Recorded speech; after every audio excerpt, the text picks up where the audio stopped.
ശ്രുതിസ്മൃതിപുരാണാനാം ആലയം കരുണാലയം നമാമി ഭഗവത്പാദം ശങ്കരം ലോകശങ്കരം. ഇന്ന് വ്യാസജയന്തിയാണ്. നമുക്ക് എല്ലാ അറിവുകളും പകർന്നു തന്ന പുരാണകർത്താവിൻ്റെ ശ്രീ വേദവ്യാസ മഹർഷിയുടെ ജന്മദിനമാണ്. ഗുരുപൂർണിമയായിട്ട് ഇന്ന് ആചാര്യ പര്യന്തം അന്ന് മുതൽ ഇന്നു വരേക്കുള്ള ആചാര്യന്മാർ അനുവർത്തിച്ചു വരുന്നു. എനിക്കറിയാവുന്ന ആചാര്യന്മാർ 5 വയസ്സ് മുതലേ പോയിട്ട് അവരുടെ പ്രഭാഷണങ്ങളും സപ്താഹങ്ങളൊക്കെ കേൾക്കാൻ പറ്റിയ ശ്രീ ജ്ഞാനാനന്ദ സ്വാമികൾ, ശിവാനന്ദാശ്രമം ഒലവക്കോട്, അതുപോലെ ശ്രീ നിത്യാനന്ദ സ്വാമി, അതുപോലെ ചിദാനന്ദ സ്വാമി, അങ്ങനെ അത് വന്ന് ഇപ്പം നമ്മുടെ സത്യപ്രിയാനന്ദ മാതാജിയിലെത്തി നിൽക്കുന്നു. അവരുടെ എല്ലാം ശിഷ്യകൂടിയാണ് മാതാജി. അതുപോലെ ഒരു അമൃത മാതാജി അവിടെ പരിചയം ഉണ്ടായിരുന്നു.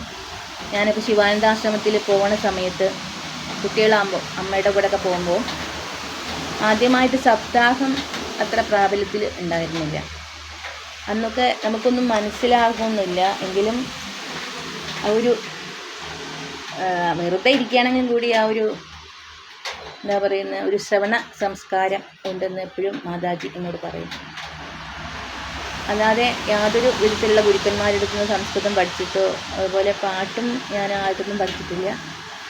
അതിപ്പോൾ പറയേണ്ട കാര്യമില്ലെങ്കിലും ആ ഒരു കല ആ ഉള്ളിൽ നിന്ന് വരുന്നതാണ്. അത് നമുക്ക് രാഗവും താളവും ഇല്ലെങ്കിലും ആ ഒരു ഭാവം, അതുപോലെ തന്നെ ഇത് വായന സംസ്കൃതം അറിയില്ലെങ്കിലും ഉള്ളിൽ നിന്നൊരു ഭക്തിഭാവം വന്നു കഴിഞ്ഞാൽ ഭഗവാൻ അത് അനർഗളായി നമുക്ക് തരും എന്നുള്ള ഒരു ഉത്തമ ദൃഷ്ടാന്തമാണ്. അപ്പോൾ അന്ന് ഞാനിങ്ങനെ കുട്ടിയാകുമ്പോൾ എനിക്ക് വലിയ അത്ഭുതമായിരുന്നു. എല്ലാവരും ഈ പുസ്തകം നോക്കിക്കൊണ്ടിരിക്കും. അപ്പോൾ അത് സംസ്കൃതത്തിലായിരുന്നു. ഹിന്ദി പോലെ ഉണ്ട്, എന്നാലും അവർ അങ്ങോട്ടും ഇങ്ങോട്ടൊക്കെ പോയാൽ ഞാൻ വേഗം അതെടുത്ത് നോക്കും. ഏതാണ്ട് അവർ വായിക്കുന്നതിൻ്റെ ഒപ്പം അതിങ്ങനെ എത്താൻ പറ്റിയിരുന്നു. കുറച്ചൊക്കെ പിന്നെ ഒന്നും മനസ്സിലാവില്ല. എന്നാലും ആ ഒരു അന്തരീക്ഷത്തിൽ ഇരുന്നിട്ട് ആ ഒരു പ്രചോദനം ഉൾക്കൊണ്ട് അങ്ങനെ ഭാഗവതത്തിനോടുള്ള ഒരു നിരന്തരമായ പ്രേമം ഉണ്ടായി. എന്തോ ഒരു ഭാഗ്യം കൊണ്ട്, പൂർവജന്മ പുണ്യം എന്ന് പറയട്ടെ, അനേക കോടി ജന്മങ്ങൾ കഴിഞ്ഞിട്ട് കിട്ടുന്ന ഈ മനുഷ്യ ജന്മത്തിൽ തസ്മാത് ഭാഗവതം ലഭേത് എന്നുള്ളൊരു വരി ഉണ്ടല്ലോ. കുറേ കാലത്തെ ആ ഒരു നമ്മുടെ പ്രയത്നം, പുണ്യവും പാപവും തുല്യമാകുന്ന ഈ സമയത്താണ് അത്ര മനുഷ്യജന്മം കിട്ടുക. അതിൽ തന്നെ ഈ ഭക്തി ഉണ്ടാവുക, അതുപോലെ സംഗീതം കിട്ടുക, എഴുതാൻ പറ്റുക, അതുപോലെ പിന്നെ ഭാഗവതത്തിനെ പറ്റി അറിയാനും പഠിക്കാനും വായിക്കാനും എന്നുള്ള എല്ലാ കാര്യങ്ങളും കിട്ടുക എന്ന് പറഞ്ഞാൽ തന്നെ വളരെയധികം പുണ്യമായിട്ട് കാണുന്നു. അപ്പോൾ ഈ എല്ലാ ഗുരുപരമ്പരയുടെയും അനുഗ്രഹം അതിൽ നേളിക്കുന്നുണ്ട് എന്ന് സുവ്യക്തമാണ്. അല്ലാതെ അതുപോലെ തന്നെ പിന്നെ മാതാപിതാ ഗുരു ദൈവം എന്നാണല്ലോ പറയുന്നത്. ഇതിൽ 3ാമത്തെ സ്ഥാനം ആണ് ഗുരുക്കന്മാർക്ക് ഉള്ളതെങ്കിലും ദൈവത്തിനേക്കാളും ഉപരിയായിട്ടുള്ള ഒരു മഹനീയ സ്ഥാനം നമ്മുടെ ഭാരതീയ സങ്കല്പത്തിൽ ഗുരുക്കന്മാർക്ക് അവരോധിച്ചിട്ടുണ്ട്. അപ്പോൾ പരമശിവൻ കോപിച്ചാലും ഗുരുവിനെ രക്ഷിക്കാനാകും. എന്നാൽ ഗുരു കോപിച്ചു കഴിഞ്ഞാൽ ദൈവത്തിന് പോലും അവരെ സഹായിക്കാൻ പറ്റില്ല എന്ന് പറയും. അപ്പോൾ ഗുരുകടാക്ഷം എല്ലാവർക്കും വേണം. നമ്മൾ പറയില്ലേ ഗുരുത്വം എന്ന് പറയുന്നത് അതാണ്. പഴമക്കാരത് കുരുത്വം എന്ന് പറയും അല്ലേ. ഈ 3 അക്ഷരം ഇല്ലാഞ്ഞാലാണ് നമ്മൾ എന്ത് നേടിയിട്ടും കാര്യമില്ല എന്ന് പറയുന്നത്.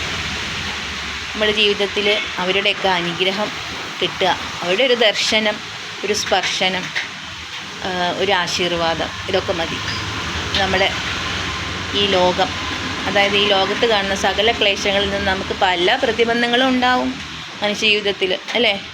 അതിനൊക്കെ തരണം ചെയ്യാനും മുമ്പിലൊരു വഴികാട്ടിയായി നമുക്കൊരു ഗുരു ഉണ്ടെങ്കിൽ വളരെയധികം അതൊരു മാർഗദർശനമായിരിക്കും. ഇടയ്ക്ക് ചില ഗുരുക്കന്മാർ ദേഷ്യപ്പെടാറുണ്ട്, അതുപോലെ അപ്പം തന്നെ സ്നേഹിക്കാറുണ്ട്, അല്ലേ? തല്ലുകയും ചെയ്യും തലോടും ചെയ്യുമെന്ന് പറയില്ലേ, അത് അവരൊക്കെ നന്നാവാൻ വേണ്ടിയിട്ടാണ് എന്നുള്ള ഒരു മനസ്സിൽ നമ്മളത് എപ്പോഴും ഓർക്കുക.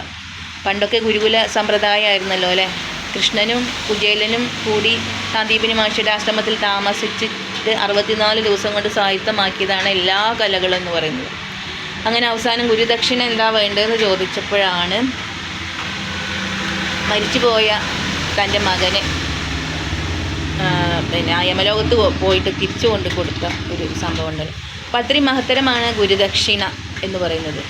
നമ്മളെന്തെങ്കിലും ഒരു ഗുരുവിൽ നിന്ന് നമ്മൾ എന്തെങ്കിലും നേടിയിട്ടുണ്ടെങ്കിൽ അതിനുള്ള ദക്ഷിണ എന്തായാലും കൊടുത്തേ മതിയാവും, അതല്ലെങ്കിൽ അത് പൂർണ്ണമാവില്ല എന്ന് പറയും. ഇപ്പോൾ ഈ ആധ്യാത്മിക കാര്യങ്ങൾ പറയുന്ന മാത്രമല്ല ഗുരുക്കന്മാർ, ഇപ്പോൾ സാധാരണ ഭൗതിക വിദ്യാഭ്യാസം നൽകുന്ന അധ്യാപകർ മാത്രമല്ല, ഏതൊരു തൊഴിൽ, ഇപ്പോൾ ഒരു കല, നൃത്തം, സംഗീതം, എഴുത്ത്, അങ്ങനെയുള്ള ഏതൊരു കല, അതുപോലെ ശില്പവിദ്യ, അതുപോലെ തന്നെ ഇപ്പോൾ സാധാരണ കാണുന്ന ഈ തച്ചുശാസ്ത്രം അങ്ങനെ പറയില്ലേ, അങ്ങനെ ഏത് തരത്തിലുള്ള ഏത് പ്രാവീണ്യത്തിലും നമുക്കൊരു ഗുരു ഉണ്ടാവും, അല്ലേ?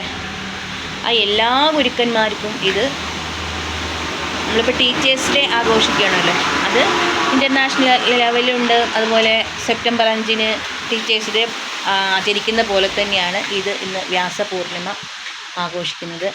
ഇന്ന് വെളുത്ത വാവാണ്, പൂർണിമ എന്ന് പറയും. അപ്പോൾ ഇന്നൊക്കെ ജനിച്ചാലും മരിച്ചാലും ഒക്കെ നല്ല ദിവസം എന്നാണ് പറയുക. അങ്ങനെയൊക്കെയുള്ള ഈ ഇന്നത്തെ കാലത്ത് ഈ ഗുരുശിഷ്യ ബന്ധത്തിന് വന്ന ആ ഒരു ച്യുതി കണക്കാക്കുമ്പോൾ നമുക്ക് ഇന്നത്തെ ദിവസമൊക്കെ വളരെയധികം പ്രാധാന്യം ഉണ്ട് എന്ന് തോന്നുന്നു. ടീച്ചേഴ്സ് ഡേ എല്ലാം സ്കൂളിലൊക്കെ ആഘോഷിക്കാറുണ്ട്. ഞാനും കുറച്ച് സ്ഥലത്ത് സ്കൂളിൽ വർക്ക് ചെയ്തപ്പോഴും അന്നൊക്കെ ഗംഭീരമായിട്ട് അത് ആഘോഷിക്കാറുണ്ട്, അവർക്ക് ആദരിക്കാറുണ്ട്. അതുപോലെ തന്നെ ഈ ആധ്യാത്മിക ഗുരുക്കന്മാരും നമുക്ക് ഓർക്കേണ്ട ഒരു ദിവസം കൂടിയാണ് ഇന്ന് വ്യാസജയന്തിയായിട്ട് കാണുന്നത്. അപ്പോൾ അങ്ങനെയുള്ള ഈ ദിവസം എല്ലാവർക്കും ഗുരുവിൻ്റെ അനുഗ്രഹം ഉണ്ടാവട്ടെ എന്ന് പ്രാർത്ഥിക്കുന്നു. ആ ഒരു ഗുരുത്വം നേടാനായി എല്ലാവരും ആചാര്യ പാദങ്ങളിൽ വീണ് നമസ്കരിക്കുക. മനസ്സുകൊണ്ടെങ്കിലും മാതാവ് വീട്ടിലെ അധ്യാപികയാണെങ്കിൽ പിന്നെ ഗുരു എന്ന് പറയുന്നത് നമ്മൾ സ്കൂളിൽ മാത്രം കണക്കാക്കേണ്ട, ബാക്കിയുള്ള ഏതൊരു കാര്യം നമുക്ക് അറിവ് പകർന്നു തരുന്ന ആൾ ഗുരുവാണ്, അല്ലേ? ഇതിൽ വലിപ്പ ചെറുപ്പമൊന്നുമില്ല. ചിലപ്പോൾ ചെറിയൊരു ബാലൻ്റെ നിന്നായിരിക്കും നമുക്ക് അറിവ് കിട്ടുന്നത്. അത് ജ്ഞാനവൃദ്ധൻ എന്ന് പറയും, അല്ലേ? പിന്നെ പ്രായം കൊണ്ട് വൃദ്ധന്മാർ, പ്രായം കൊണ്ട് മാത്രം കാര്യമില്ല. ചിലപ്പോൾ അതായത് ചെറിയ കുട്ടികളാണെങ്കിലും കൂടി അവർക്ക് നല്ല ജ്ഞാനം ഉണ്ടാവും. അപ്പോൾ അവരുടെ നിന്ന് പോലും, അതുപോലെ പ്രകൃതിയിൽ നിന്ന് നമുക്ക് ഒരുപാട് പഠിക്കാനുണ്ട്, അല്ലേ? ഭാഗവതത്തിൽ തന്നെ അവസാനം പറയുന്നത് 24 ഗുരുക്കന്മാർ. ഓരോ പിന്നെ അതിൽ എന്താ പറയുന്നത്, മാനുണ്ട്, കുരകുണ്ട്, പിന്നെ അതുപോലെ തന്നെ കുരരപ്പക്ഷിയുണ്ട്, പിന്നെ പെരുമ്പാമ്പുണ്ട്, അജഗരം എന്ന് പറയും, എതിർച്ഛ ലാഭസന്തുഷ്ടി. അങ്ങനെ ഓരോ ജീവികളിൽ നിന്ന് നമുക്ക് പല പാഠങ്ങളും പഠിക്കാനുണ്ട്. അപ്പം നമുക്ക് എന്താ അതിൻ്റെ സന്ദേശം എന്ന് പറയുന്നത്, പ്രത്യക്ഷത്തിൽ കാണുന്ന ഗുരു മാത്രമല്ല, ലോകത്തിൽ കാണുന്ന നമുക്ക് പാഠം ഉൾക്കൊള്ളാൻ പറ്റുന്ന ഏതൊരു തരം സ്ഥാവര ജംഗമ വസ്തുക്കളായാലും കൂടി അവരൊക്കെ ഗുരുനാഥന്മാരാണ്. അപ്പോൾ ഈ ലോകത്തെ എല്ലാ രീതിയിലുമുള്ള ഗുരുക്കന്മാർക്കും ഒരിക്കൽ കൂടി വന്ദനം അറിയിച്ചുകൊണ്ട് ലോകാ സമസ്താ സുഖിനോ ഭവന്തു, ലോകാ സമസ്താ സുഖിനോ ഭവന്തു, ലോകാ സമസ്താ സുഖിനോ ഭവന്തു.